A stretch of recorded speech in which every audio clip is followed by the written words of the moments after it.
Aí nós estamos aqui conversando com o professor Roberto Moraes. E Roberto, eu, ex-aluno do Liceu, você, ex-aluno da Escola Técnica, foi diretor do IFE logo depois, um tempo depois. E aí tinha aquela coisa daquela rivalidade. Mas você entenderia como uma rixa a ponto de se pegar, ou mais aquela coisa de competição mesmo, de uma escola com a outra? Qual era a sua compreensão naquele momento? Olha, eu acho que isso era fruto. O Liceu, com a sua tradição, que já tinha muito forte à época, e eu particularmente me lembro muito disso, que quando prestei o concurso, disputado o concurso de admissão que existia à época, né, que antecedia os vestibulares, eu concorri para a escola técnica para estudar o ginásio lá e no liceu. Eu fui bem sucedido nos dois e o meu pai, como ex-liceísta, tentou me convencer a estudar no liceu. Né? Ex-aluno, porque ele era liceísta, por ele queria te convencer. Isso, exatamente. Eu apresentei os argumentos para ele respeitou, embora eu tivesse poucos argumentos, né? Com 10 para 11 anos você tem poucos argumentos, né? Mas o concurso para a escola técnica já era muito mais disputado, eu tinha tido uma colocação boa e gostava já um pouco da área técnica naquela ocasião, já mexia um pouco com a questão de montagem de rádio, mesmo com 10, 11 anos. A sua formação superior já era curioso, né? De engenharia elétrica. Eu fiz curso técnico eletrotécnica na escola, trabalhei como técnico depois e depois fiz engenharia trabalhando já, tanto em Minas Gerais, eu trabalhei na Uzi Minas e depois fui para o Rio de Janeiro. Porque... Agora, Roberto, nessa fase de escola tem alguma coisa assim, que você lembra com saudade, uma coisa que marca? O que te marcou mais? O período do ensino médio, que hoje é ensino médio, ou da faculdade? Porque eu, por exemplo... Eu fiz FAFIC, fiz jornalismo na FAFIC e para mim foi a melhor época. Claro, tem excelentes lembranças do liceu e disso agora registrei. Eu sou ex-aluno e liceísta para sempre, mas a melhor época para mim estudantil foi a época da faculdade. Eu não sei... Olha, Sérgio, eu guardo me marcou mais bons momentos e coisas que me marcaram desde o primário, o ginásio. A escola sempre me marcou, a instituição escola sempre me marcou muito. Não propriamente, necessariamente com o ensino e na relação professor-aluno, mas no ambiente da escola. A ambientação. Né? E eu acho que eu levei um pouco isso quando tive a experiência de dirigir escola, de que o aprendizado se dá no ambiente da instituição e não necessariamente dentro das quatro paredes. Perfeito. O professor que tende a ser muito pretensioso e achar que o aluno aprende com ele, né? Quando às vezes o aluno aprende até apesar dele. Né? É verdade. E quando o professor compreende isso, ele colabora mais, aí o aluno aprende mais. Né? Agora, esse ambiente da instituição sempre foi muito... a escola técnica, no ginásio industrial, você fazia as ferramentas, ligar uma lâmpada pela primeira vez, aquilo tudo é interessante. Eu quase perdi o dedo da mão na marcenaria, fiquei com um tampo pendurado, isso porque estava curioso de ver uma máquina mexendo ali e fui ver como é que parava a máquina e quase perdi o dedo. E na fase de universidade, que eu comecei em Minas Gerais, e aí não dava para conciliar com o trabalho, em um determinado momento eu fiz a opção que eu queria fazer o curso superior, queria expandir os conhecimentos, e aí tinha adquirido algum recurso e tinha condição também com o apoio da família, já que a família insistia que eu prosseguisse os estudos desde que terminei a escola, mas eu insisti e tive mais uma vez sempre a vontade respeitada de trabalhar. Primeiro, trabalhei pesado na Uzi Minas, a gente trabalhava 47 dias para folgar um sábado e domingo. É mesmo? Trabalhava 7 dias, folgava um dia, 7 dias, folgava um dia, repetia isso 6 vezes para você ter direito a um sábado e domingo. Você trabalhava e estudava? Trabalhava e estudava. E aí era difícil porque era um regime de seriado na Universidade Católica de Minas Gerais, que depois eu nunca vi em universidade nenhuma. Cada disciplina era dividida em semanas, você estudava uma semana inteira uma matéria. E aí quando eu estava trabalhando aquela semana, até ela voltar a ser oferecida a segunda semana daquela disciplina, eu não ia formar nunca, tanto que em 1 ano e meio eu tinha completado 2 disciplinas. Eu fiz a opção de ir para o Rio de Janeiro, isso foi em 78, e aí vivi uma experiência muito rica, porque já tinha um aprendizado de trabalho, uma experiência, e conheci pessoas e me envolvi com o movimento estudantil, né? No Rio? Antes da retomada da Uni. E acabei sendo diretor da União Estadual de Estudantes, fui militante do Movimento Revolucionário 8 de Outubro durante aproximadamente 5 anos, 8, fui dirigente do MR8 no Rio de Janeiro, montar célula, ter que fazer ponto, pegar ônibus, descer, ver se não está sendo seguido a polícia.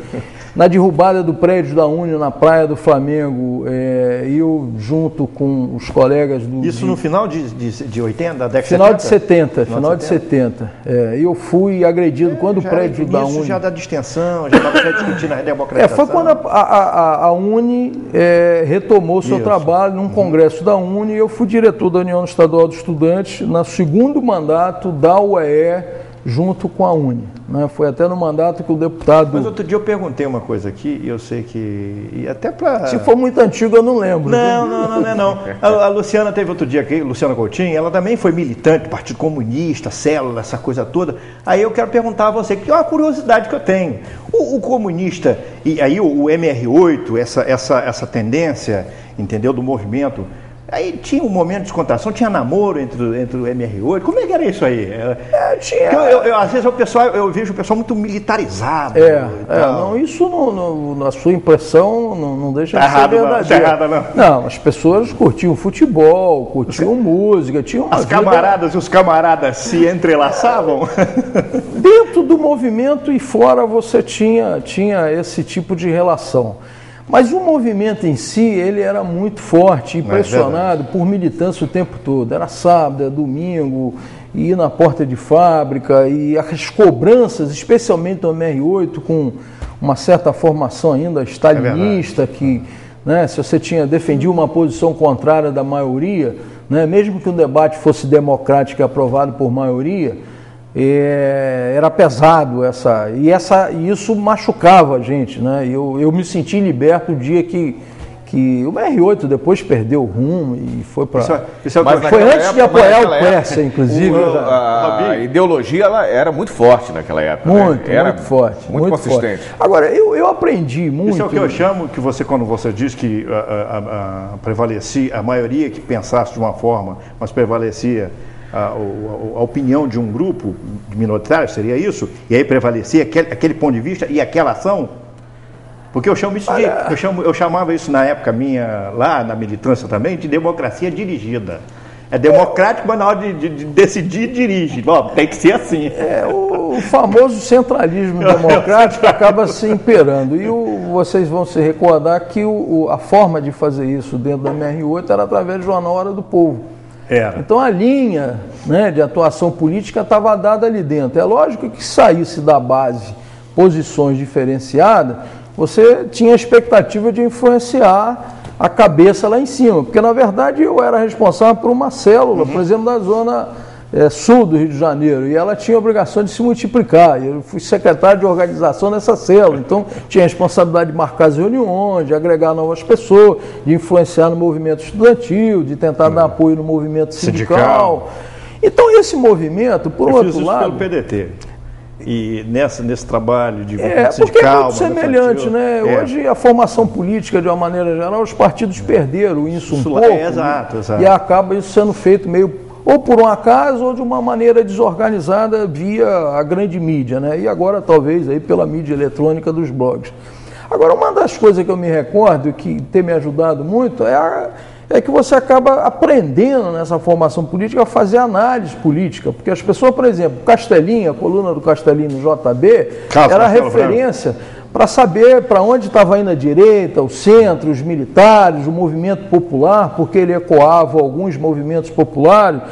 Eu, no início, tinha dificuldade de enxergar aquilo tudo. Eu não sei se vocês perceberam isso também. Não. Por exemplo, no jogo de futebol, quando eu era muito pequeno e assistia do lado de uma pessoa mais experiente, né? As pessoas falavam de um jogo que eu não via. Por que não passou para cá? Por que fulano está entrando pela lateral? Na política era um pouco assim, quer dizer, tinha algumas pessoas mais experientes que faziam umas análises que você não enxergava. E aí quando você vai convivendo com essas pessoas, aí você começa a ler Aprende, também os jornais, você aprende, começa a observar amadurece. os questionamentos, né? Isso. Agora, E aí você começa nessa... a olhar com outra ótica. Com outra maneira. Você nessa sua militância, você, por exemplo, não tinha um tempo para sair na noite? O Rio de Janeiro é um lugar esplêndido, maravilhoso. Não, isso... Vocês não saíam? Não, os companheiros não saíam? Não, saíam. Não existia necessariamente isso. É lógico que quando você está ligado a um grupo político, você tende a ter, vamos dizer, as suas comemorações mais próximos ali. Mas as pessoas tinham vida independente. Eu, por exemplo, nunca rompi a minha relação com a família. Né? Então, uma vez por mês, 2 vezes por mês, eu vinha a Campos nos finais de semana. Né? E isso era feito naturalmente, sem muito problema, entendeu? Então, essa tensão que existia dentro do movimento, cada um controlava um pouco, né? Agora, essa experiência que eu acho que é o que a gente leva depois, eu acabei sendo representante no conselho universitário, aí você vai debater com o reitor, suas reivindicações. Aquilo dá uma muito experiência, uma cancha que eu trago até hoje, que é você respeitar os pontos de vista contrários, entendeu? E você descobrir que tem outras pessoas que têm outras ideias, outras ideologias e merecem respeito.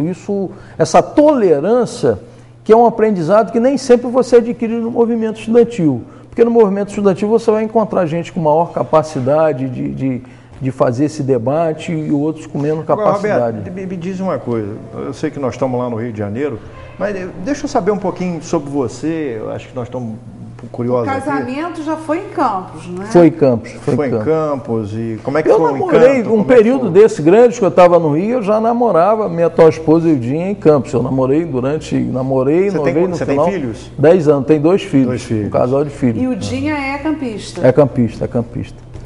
Meu avô é da Baixada, eu inclusive escrevi um livro, um livro resumido de história oral, O Caboeiro do Pé Rachado. Ele, em 1900... Caboeiro, do Caboio. Caboeiro do Pé Rachado. Porque essa expressão, ele contava sempre a história para mim, ele está com 99 anos e meio, né? Tem a expectativa agora de, em dezembro, estar fazendo os 100 anos. Está vivo? Está vivo, lúcido, bacana. Enxergando pouco, ouvindo um pouco menos, mas com a lucidez impressionante. Eu tomei um susto agora, almocei com ele na semana passada, junto com 2 tios, e meus tios me perguntando algumas coisas do blog. E ele explicou para um dos tios qual era a posição do blog sem conhecer informática. Porque ele gosta muito de rádio, o rádio tem a penetração que vocês todos sabem. E ele ouve os programas de rádio de São Francisco, ele mora em Santa Rita, pertinho de São Francisco Tabapuano, e ouve lá a rádio do Paulo Noel. E o Paulo Noel tem um blog que se articula das redes blog e frequentemente ele cita meu blog de alguma coisa. Quando eu chego lá, ele me pergunta sobre coisas que ele ouviu do comentário da rádio tirado do blog. Né? Então, ele é muito antenado nessas coisas e quando fez 93 anos, diversas histórias ele repetia e eu me impressionava como é que ele guardava detalhes de aonde viveu, como viveu, com quem se relacionou. Eu tinha uma curiosidade sobre o funcionamento da fábrica da Tipiti de farinha lá em Barra Tabapuana. Eu não entendi como é que uma fábrica de farinha poderia exportar, e aí eu fui entender que a fécula é obrigada a dividir na composição do trigo do pão na época do Getúlio, né, é que fez com que ela tivesse aquele boom, e depois que Getúlio se afasta do fascismo depois da Segunda Guerra, quebra as fábricas daqui. E aí eu juntei essas coisas e fiz um livro, dei de presente. Um dia era aniversário dele, 93 anos, uma produção familiar, fiz 100 exemplares. Isso ele não sabia. E recortei. Ele só soube na hora ali? Não, ele soube antes, porque eu tive que gravar. Eu fui pegar alguns depoimentos. Umas 10 vezes, peguei o depoimento dele, de algumas pessoas que ele se referia. E juntei isso com fatos do Lamego, da região e tal. E juntei e fiz um documento familiar, né? Tá na internet hoje, já tem aí mais de 10 mil visitas, pessoas que leem e conhecem ele. E isso, de certa maneira, me impressionou muito. Quer dizer, o fato que eu chamei a atenção do Caboio é porque ele levou 2 dias para chegar do Caboio ao sertão de São João da Barra, atual São Francisco. Ele usou 4 veículos de locomoção.